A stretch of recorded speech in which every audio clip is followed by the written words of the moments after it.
projects. Can you share the path that led you to Early Bird Hospitality? Sure. Like I've been working in restaurants since I was in high school. So I guess that's where the path started. And I think I was on the, I was wanted to be a doctor, was an AP, all the things. And then kind of got in the punk rock scene and really loved the restaurant lifestyle. And it just continued, and the whole creativity of it and being able to understand the business and the numbers, plus be able to be creative and travel. I don't know. It seemed really enticing, and moved to San Francisco at 18 and then just started working at places like Accarello and Massa's, and moved to Chicago for a minute. But one winter came right back to California, but was excited to see something different outside of California cuisine. And then I was kind of lucky enough to work at Manresa and Ubuntu and just change my approach to like sustainability and working in farms. So I worked on some farms and waited tables, was a captain, and tried to explore everything since I didn't go to college and really understand every part of this business. And then worked for the Daniel Patterson Group for 5 years running restaurants, and then was able to open up Nightbird, and which then morphed into Early Bird Hospitality, where we're probably consulting on 20 restaurants right now. Plus we have Linden Room, our bar, and an extension of Nightbird, which is Nightingale. So, It's a very I mean, quick explanation. you did an excellent job. I guess what I'm most interested in is the business of restaurants. And I think that primarily the reason that that's the case is because like great restaurants go out of business every single day. Like you worked with Jeremy Fox, right? And he just decided to shutter one of his concepts.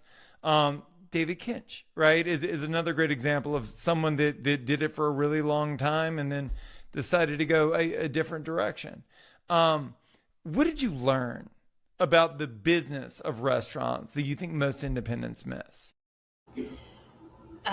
Well, I think that I took tidbits of everything that I learned from everywhere I've ever worked, especially in management roles, and kind of learned how I didn't want to do things, but then also obviously how I wanted to do things. And I was able to apply that to my restaurant. And while I think a lot of people are chasing stars and chasing accolades, which trust me, we definitely want those things, and we're excited to get a lot of validation throughout us being open. But in the end, I was running a business. I wanted to be an approachable restaurant. I wanted to be able to pay my staff, to be able to offer things that other small businesses can offer, and make it an enticing place to work. And I was able to do that through, kind of running it unsustainably in the beginning. Like I didn't have a sous chef, I didn't have a pastry chef. I did all those things.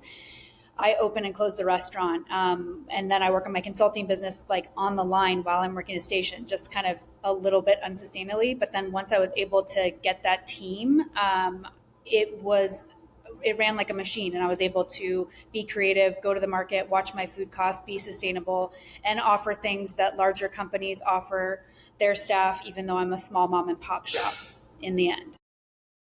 Were you eating off the consulting revenue in those early days and then using the revenue from the restaurant to pay for the comp? No, the consulting business kind of started like during the pandemic. I think like we really hustled during the pandemic, like I think most restaurant folks did. We jumped on the nonprofit and cooking for in-house folks and doctors. And we did takeaway. We started a burger pop-up, and then we saw the need for so many people exiting this industry, that other hotels, chains, small spaces couldn't afford maybe a chef or a bar manager. So we were able to kind of jump in and set up programs for people, hire, train, and then kind of walk away. And during the pandemic too, we also opened spaces in Taiwan. So in the beginning, it was just the restaurant, and there were days that I didn't pay myself to make sure that we could.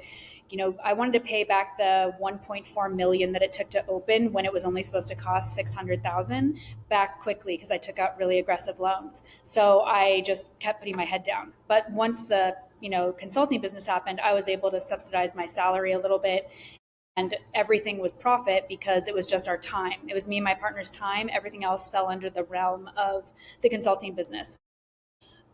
In all honesty, they kind of run parallel, but they never intersect. So I want to talk about Nightbird specifically in the business model around it. So you seem like someone that moves with a lot of intention. And so when you look at a 20-seat restaurant and you look at like the financial fundamentals around that, you know, what I have seen in concepts similarly, is that, you know, it makes it a lot easier to control cost, right? But you end up hitting a top line ceiling, right? Like it's very easy to maximize the capacity of the restaurant. So what was your approach going into it? Was it, you know, I believe that if I open a small restaurant, I can maintain the controllables. What did you think the top line could hit? And was that exciting for you? Well, I think that when I designed and like thought about Nightbird, I wanted to maintain my controllables, and which I have been able to do, and I've been able to like keep my costs and profits pretty high, comparable, even though, you know, we don't bring in as much as like a $10 million restaurant. Sure. But we've had 20 to 26% profit every year we've been open, even during the pandemic.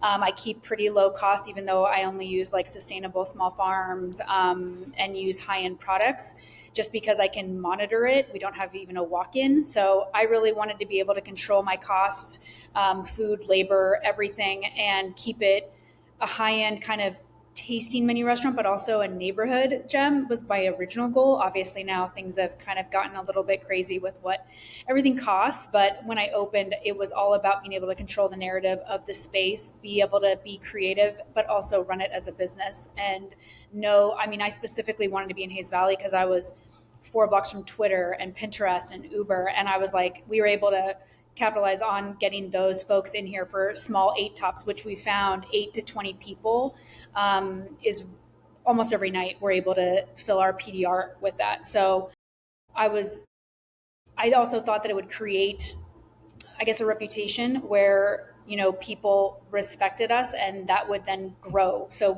have been looking for second spaces.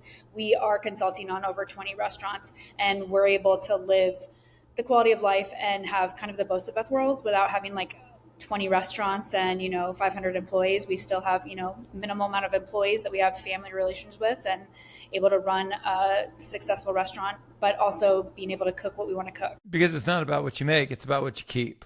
Yeah, exactly. Exactly. So when we look at Linden Room as a great example, so again, small footprint, right? And then it's beverage forward, and like you're able to lick your finger, stick it in the air, and see which way the wind's blowing. To have such a cocktail forward concept, and Lord knows, like there's definitely a temperance movement in this country. We see it everywhere. Did you feel like you could go so cocktail forward because of the size of the space? Well, definitely my first thought process with having an 8 seat bar and a 20 seat restaurant with two totally different kind of vibes and names in the same space. I wanted to create two different environments where you could have a drink before dinner and then come and have like a meal, or you could just walk off the street and you could be there on a date, or you could be there and learn about cocktails. It would offer all those experiences. We'd hopefully offer that hospitality. I definitely in my head thought it would bring in more revenue, in the sense of that we would be turning folks faster, but people got really Sure. comfortable in the seats. People's drinking habits have definitely changed, whether that's like the pandemic, Ozempic, ADHD, medication, who knows what it is, but that has definitely altered how much folks drink.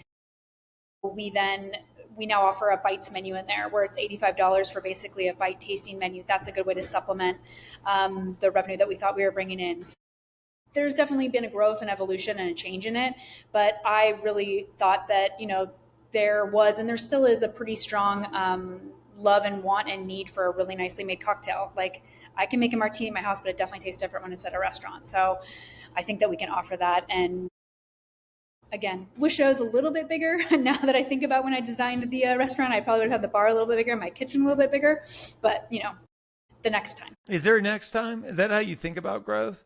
Like, do you want to open more locations? You know, well, we were looking at spaces. We have been looking at spaces the last 2 years, and we think we found one that we like. We're kind of still in talks with the owner. I really feel that to have good growth, you need to buy and own property. That's kind of Amen. how It's really how you are able to grow and be sustainable. I'm lucky I have a really great landlord and we can have lots of conversations when there's ups and downs. But in the end, this isn't my space and I've put over $1 million into it. And in the end, I could walk away and not own anything. I could own a bunch of equipment that isn't worth as much, it's like a used car. So I don't know. I definitely think when we're looking at a second space, it's looking to buy, or we're looking at like old school historic spots. My partner is born and raised here and really wants to kind of hold on to the things that have started to fade away in the city. So those would be the only two options for us. So those are the two ways that we're looking at it. And we're also looking at places that have apartments. Definitely the thought of having a place for staff, but also having that revenue come in from people's rent to give a little bit of a balance for what we are looking at bars, honestly, more so than restaurants. The reason I'm interested in the question is because I want to see how you approach outcome. Like I'll tell you from firsthand experience, the biggest mistake that I made professionally throughout my entrepreneurial career was I spent that first half of it building businesses without deciding how much money I wanted to make, how much I want, what I wanted to do with my time, how I wanted to make money with that time, how that related to my overall goals over the next 5. I didn't think about any of that. Like it always kind of started with, hey, it'd be cool. and then calamity ensues. And so the reason that I ask is because I'd like to parallel, like, what were your intentions going into Nightbird? How did you see that impacting your life personally, professionally? And then how has that been influenced over the last several years into how you approach the next thing? Is it about more money? Is it about more freedom? Is it about more autonomy? What is it about? Oh, it's more freedom for sure. Like when I think that I'm happy, I don't need to be a billionaire. I want to make sure that I can be happy in my house with my partner, our dog, not ever be worried about rent in the space or paying any of my bills for my staff or farmers. But I want to see growth so I can evolve as a person. Like I could sit here and keep doing menus and be excited, but I don't want to say repetitive, but I need to keep growing, and growing would be that was what early bird was. It was, okay, growth. We need this. We need to bring in more revenue because we don't know which way the world's going. And now that we are helping create other spaces. Okay, well, I want to also do that for me and have more control and not just always be the scapegoat, which sometimes tends to happen with consulting.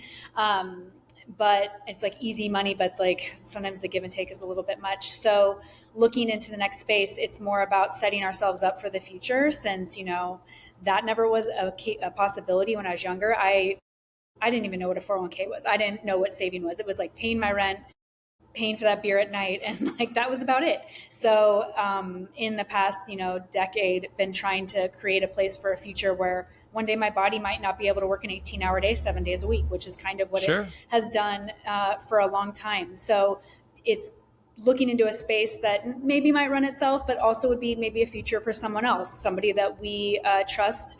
And I think about that. What can I do for the community? What can I do for my future? And when we're looking at second spaces, that's what we're looking at. And that's a big reason why we're looking to buy if we're going to do something, because that would give a future for us. Ideally, our goal. Go ahead. No, please continue. I was going to say, like, before we were just looking in San Francisco, we were looking at like bed and breakfasts, like in Petaluma or, outside of the city, and where we would run it as like maybe a bed and breakfast, but that would then be like a retirement. That's where we would like live when we decided we didn't want to run it anymore. So thinking like long-term is like where we're at. I love that. I wish I had done more of it in the earlier stages of my career.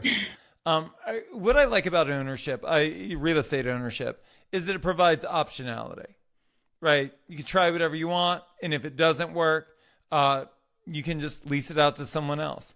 There is a landlord who will remain unnamed in Los Angeles, and that's exactly what the dude does. Like throughout Hollywood, like he opens these incredibly mediocre concepts. He tries it for 6 months and then he shuts it down and then he leases it out to someone else. But he was able to scratch that itch in what is a sustainable way.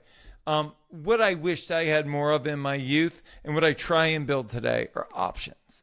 I think optionality is magic. And so Yeah, for building that sure. optionality into everything that I do is super important. Um, I learned that through consulting.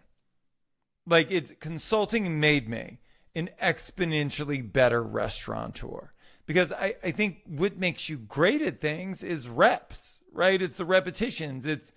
And so like I ran my own places. I did a really good job, right? Not a great job, but like a really good job, enough that I knew more than maybe the next guy that I was standing next to. But Hmm. working through hundreds of other restaurants, it just widens the aperture, right? And so I would ask you, what have you learned about your businesses through Through working through consulting, other people's? Yeah. well, definitely a lot. That everybody runs everything different. I feel like a lot of the folks that we've happened to consult for, internationally and locally and kind of all across the US, we have spaces. Um, I'm trying to see how I can say this. Give me one second, politely. I Right. feel like I feel like I have How learned to a not lot. be shitty. Yes. No, I get it. For Yeah, I'm sure. like, because it's amazing. A lot of times, also the folks who are asking you to consult maybe don't have the most knowledge on some things. But I think that if anything, I've learned how to bend my rules.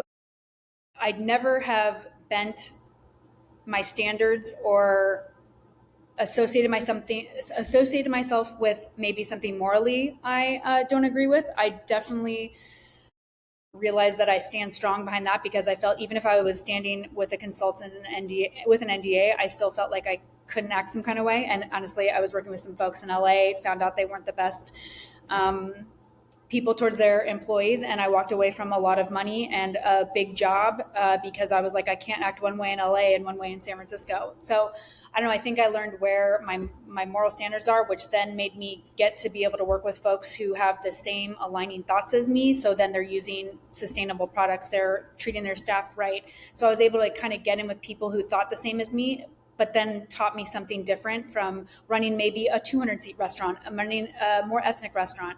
And I was able to apply little things that I've learned through working with people who are like-minded but have had different experiences than I have. So I was able to grow more in this in like my same path, but through other people. Does that make sense? That It kind of does. It totally makes sense. It's one of the other things that came out of it for me was that I think that success in the industry is simple. Not to say it's easy, right? Like getting in shape is simple, right? Eat right, work out, right? Do all the things you don't want to do. But it's certainly not easy. And so there is this simplicity, this elegance to business that I see, this flywheel that you're able to create in your own business and in the businesses of your clients. Did that come through for you as well? Because when you're in your own business, like you're in the muck, right? And like Sally and Sally's cousin, and they're both really good people, but they just can't work on the same shift. And like as a consulting, you just go, you got to get rid of Sally's cousin. She's just not as good as Sally. Yeah, for sure. It definitely makes you okay. Cutthroat isn't the correct word, but like it was able. Sometimes I feel like I'm in a hamster wheel at the restaurant, and I'm just dealing with the day to day. And when I'm outside of my own personal space, I'm able to see it more big picture, and then I'm able to apply that big picture when I'm in the restaurant and separate my feelings, my emotions more, and really just kind of run my business in a different way and make decisions through looking at other spaces or running our consulting business with more. Again, I think taking the emotion out of it. I don't want to say I'm an emotional person. But I definitely lead with everything kind of on my sleeve, and I do care about everything I do, and everything. It's such a big part of my life that I can't not take and be personal with everything, whether it's consulting on a bar or changing my menu at the restaurant. But I'm able to at least separate some of that emotion to be able to run it in a more positive way. Do you hire consultants for yourself? Do you have coaches and consultants that you've worked with in the past? Mm, no. From no. We actually for this restaurant, no. And like when we are running like maybe a bigger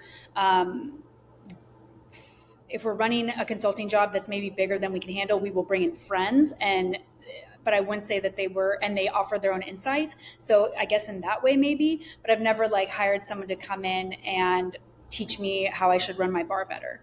HR, yes, but not anything culinary. What about operationally? So like, yes, HR, but the reason I ask is, isn't that interesting? Right? It's, you know, how they say like therapists have therapists, coaches have coaches. Why do you think that is? I think probably because my partner, you know, is born, raised in the city, worked in a small diner that his family owned, worked his way up, worked in 2 Michelin-starred restaurants, ran multiple different companies, very good behind the scenes, also very good creatively. And so we are able to learn from each other, and we've been able to grow with each other for the past 19 years working and living together. So I guess that's kind of, and then through our network, I mean, consulting and being in kind of the same space for so long, we have a pretty wide network. So we're able just, I guess you could consider maybe friends, consultants. I don't know. Like whenever Sure. I do stumble upon an issue, I don't Google something. I call somebody who's been in that same issue I know of, or somebody that they would know, and then have conversations and grow that So way. yeah, you are for sure. You are Yeah. totally doing it. And it's the reason is, I guess the reason I bring it up is something I'm very sensitive to these days. People are going to listen to this and be like, he's so sensitive. But something I'm really sensitive to is time, my time. Because I feel like I squandered the first 25 years of my life. That I just don't want to do it anymore, right? Like what I don't want to do, like I spent decades figuring things out that someone else had already figured out, right? But I needed to figure it out on my own. And I just don't want to waste my time doing that anymore, you know? Yeah. Especially in this industry, right? Restaurants have been around for thousands of years. Jesus ate in a fucking restaurant. Like, there's nothing that I'm going to encounter today as a restaurateur that is something that someone else hasn't already encountered and figured out, you know? Definitely. So that was a big paradigm shift for me as well. Yeah. No, time is something that I want, and it's my goal when I am talking to my therapist or when I am talking to anybody. It's all about that light where, you know, starting small, having coffee in a ceramic mug at my house is like my number one goal, which might sound dumb, but it's normally grabbing a mason jar, throwing everything in my car, going to a farmer's market, going to a meeting, running here. So starting small and then, you know, leading to being able to take a vacation, like all those things are goals. So, and it's all about time for sure. Cause I think it's a I've great squandered goal. my time. Yeah. Small Kimberly, I goals. support that goal. So my goal you. is to drop my daughter off at school every day and then to pick her up every day. That's my goal. And the reason is, if I can do that 5 days a week, that is a leading indicator that like everything in my life has worked out a very specific way. You know what I mean? Yeah. So I think the coffee is brilliant because I think it is a representation that 1,000 other things are going the way that they should. Yeah. Are you able to do that 5 days a week right now? No, but soon, maybe. Soon. Goals. Yeah. Same with me. That's it. So I pick her up 5 days a week. And It's a good place to start. and I probably drop her off once a week. So we're getting there slowly but surely. It's very you know? close. Yeah. And so we're well on our way. But that, for me, that was a very grounding goal because it felt visceral. It evoked an emotion. It made me feel a very specific way about myself. And I think if we're able to bring that into our businesses, we just end up in a much better place because I wouldn't fight for more time. I wouldn't. I have no respect for my own time. Like, that's why we get into this industry, right? Like, I can remember I got this cold call from this company that was like, you know, we can save your general manager 10 hours a week. And I was like, fuck that guy.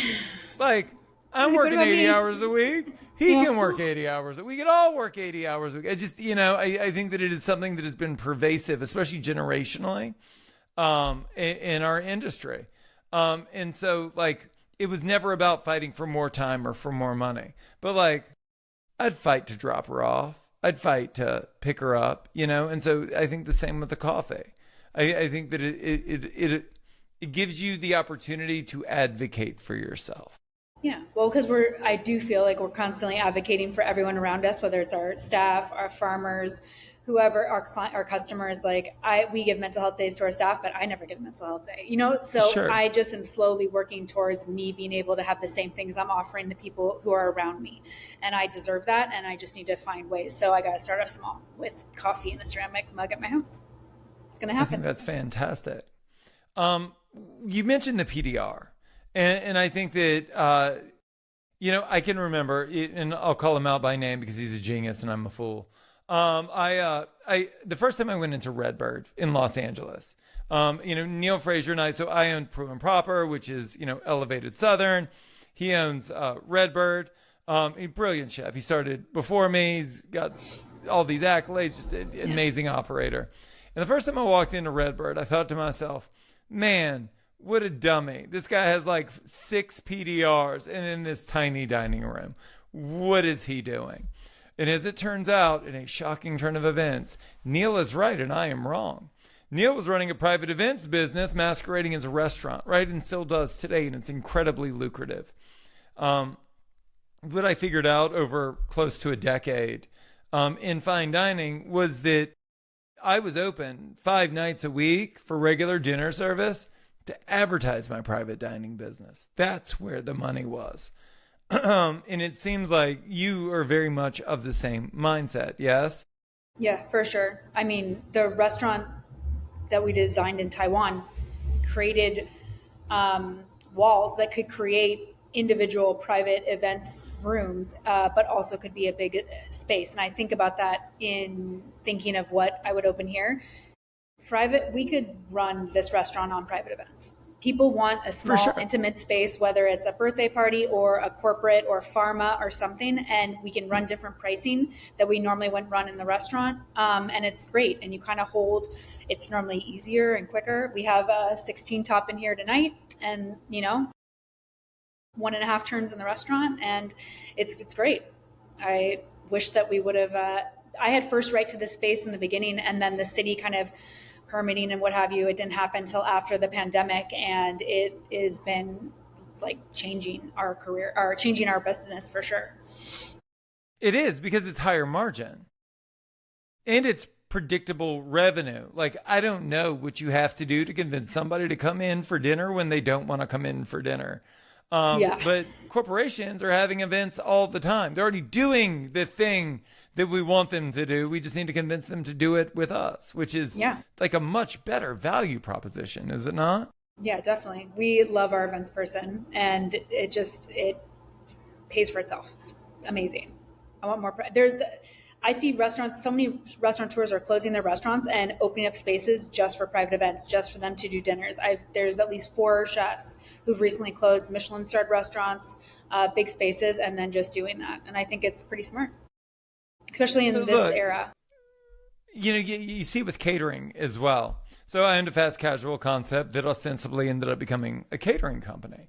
And, what you see is, in our industry, you see restaurateurs get into catering and private events and scale and flourish. And then you see private events companies and caterers get into the restaurant industry and declare bankruptcy. Yeah.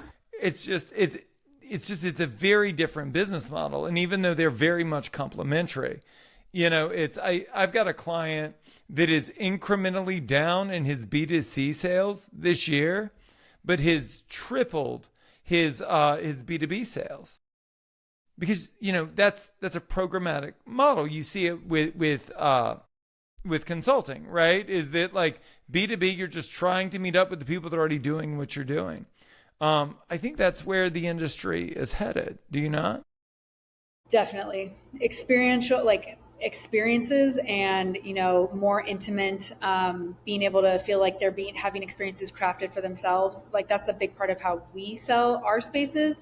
It's we are crafting this specifically for you at this price, and you get this X, Y, and Z. We added on all these like supplemental things, and it's definitely the wave of the future. When we are looking at second spaces, that is our first thought process. Like, okay, well, what's the size that we could offer for private events?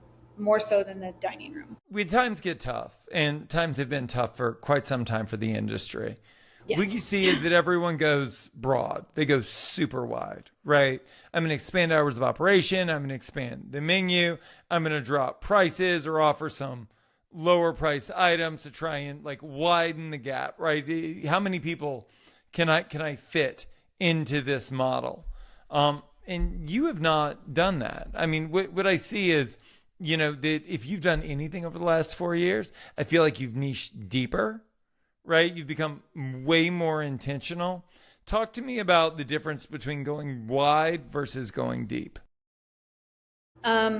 Working for some folks in the past that would maybe jump and change really quickly, I didn't see success in that. I saw restaurants close and I saw customers getting confused as to what the offer was, where the intent was. And I didn't want it, I felt it looked some kind of way when all of a sudden you would drop your prices $100 or you would change your offering. So instead of ever changing the offering for Nightbird, we would like offer a different experience in our private event room, or we would offer a different experience through Linden. And I felt that was better because it didn't look like we weren't being successful in the dining room. It just looked like we were growing and offering something else.